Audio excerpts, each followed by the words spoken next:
You know the drill, it's season roundup time. That time of the year where I quickly review and recap my thoughts on most of the anime that I watched in any given season.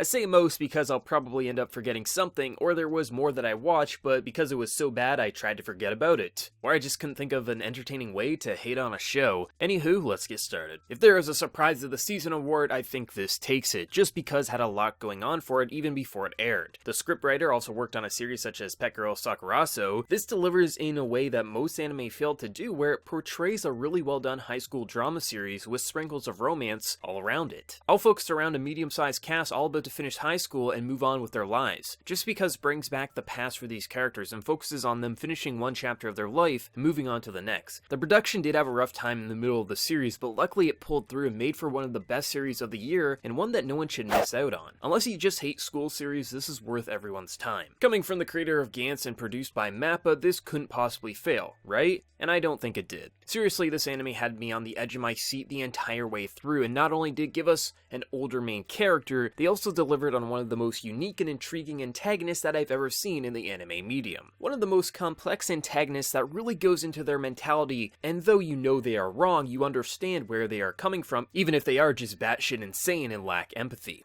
This was stunning, it looked great, sounded great, and best of all, it ended. For a show that started off as a comfy post-apocalyptic slice of life, this ended up being a pretty thought-provoking anime. Not every episode hits you with deep questions of themes, but there is enough to stand out and make me appreciate this more than just a cute girls doing cute things show. The environmental designs are some of the best of the year, and there is no amount of episodes needed to tell what they went for here. This could have 3 to 100 episodes, and if the quality remained consistent as seen by this season, it'd work. You might as well give this a go, as it might surprise you. Before this aired, I thought this would be fun and possibly different. We've had plenty of anime focusing on NEETs and even game to IRL series, but we haven't seen one, from my knowledge, where the NEET is a middle-aged woman and more or less the story that we've seen 100 times already is just gender bent. But what ended up happening is we got a 10-episode series that not only ended in an amazing way, we have one of the best paced series not just from the year, but I think that I've ever seen. See, not one episode feels out of place. Even when the content isn't amazing, the pacing and flow to the show is spectacular, and by the time the credits roll for episode 10, I was left thinking, that's enough, we did it. Nothing sticks out as being fan servicey or just here to sell body pillows. This is actually a really sweet and charming show with a great romance plotline. This was beautiful, everyone should try this gem. Kino's Journey returned, but unlike the typical reboots, most of the episodes are new content that was never animated. Kino's Journey has a lot of material to work with, so using a majority of untold stories is the best route to go with to avoid, in the original, it was better, and to make it feel like it has a reason to be here. This version is far from perfect. A lot of the early content isn't the best when it has Kino's Journey logo on it. However, by the time the season wrapped up, I appreciated the stories we got to see this season, and I hope Lurch will continue to adapt more. It may not be perfect, but it's a really good anime overall and help get new viewers into this wonderful series. Garo is a really fun series, though the last iteration was pretty lackluster for me and many others. Finishing line is balls to the wall, it's insane. In many ways like JoJo, with its main character design for Sword almost feeling like he was ripped from early JoJo adaptations. It may seem soulless and pandering to fetishes at first glance, but the main character's sword to the story being told here is the best that I've seen in the Garo anime form to date, and I can't wait for the second core. For new or old anime fans alike, this is worth the watch, and Mappa continues to be one of the best anime studios. I actually forgot I watched an episode of this until looking at live chart to see what I needed to discuss. That sums up my thoughts pretty well. I forgot I even watched it.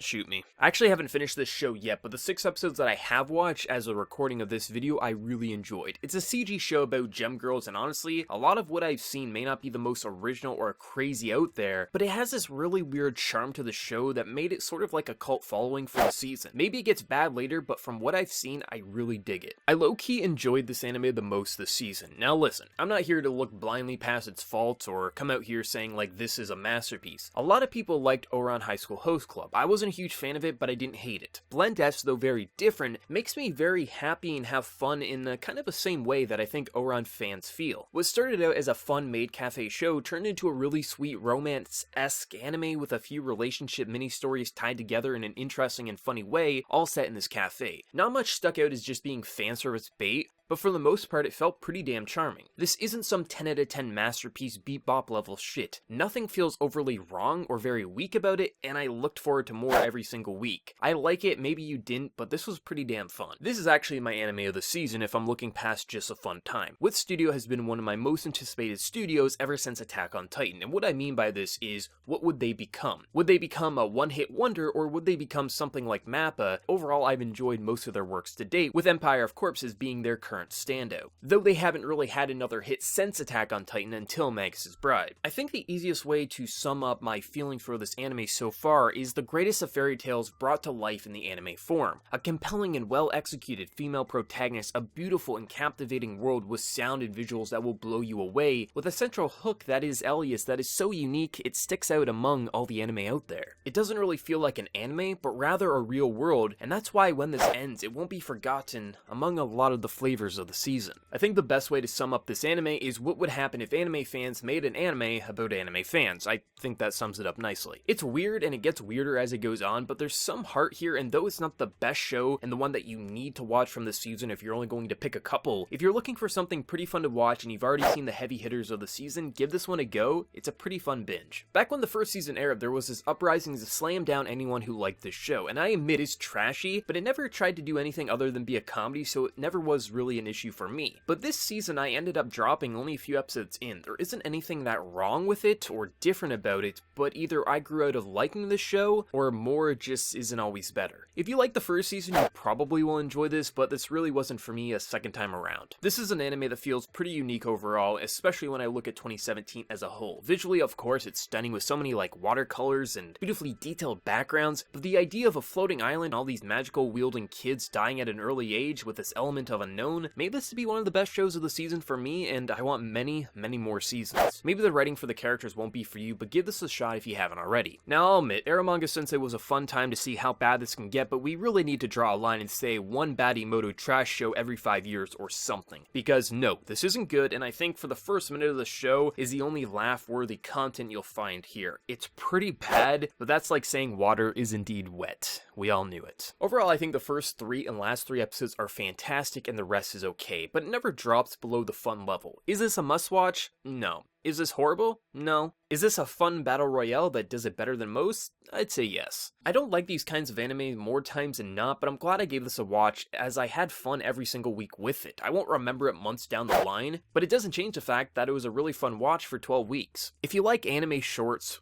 watch it. That's it. I heard about this anime all throughout the season, and I thought the anime community was pulling my leg. Gave it a watch, and it turned out to be really well done. I'm not gonna say much more. Just give this an episode even if it doesn't look like your kind of anime, as I did, and I came out surprised by how much I enjoyed it. Now, you didn't think I'd forget about Anime of the Year, did you? Back when I was a kid, there was this magical little claymation show teaching kids the way of life. Then Japan said, man, we have too much lollybait trash these days, let's revive the good content. And thus, Pengu in the City was born, and it's a masterpiece, taking what I enjoyed about the original, but bringing it to a new generation. Stop watching Black Clover, any Moto bait, watch the good shit, watch Pengu. And thus wraps up another season roundup and concludes the 2017 anime year. Damn fine year for anime, and one that I think will go down as a staple year like 2011 did. Now let me know some of your favorites from the season down in the comment section below, and if you enjoyed the video, please feel free to like and subscribe if you haven't already. And if you like what you see here and you want to help support what I do, consider heading on over to my Patreon as well. So until next time everyone, please take care, and y'all have a good one.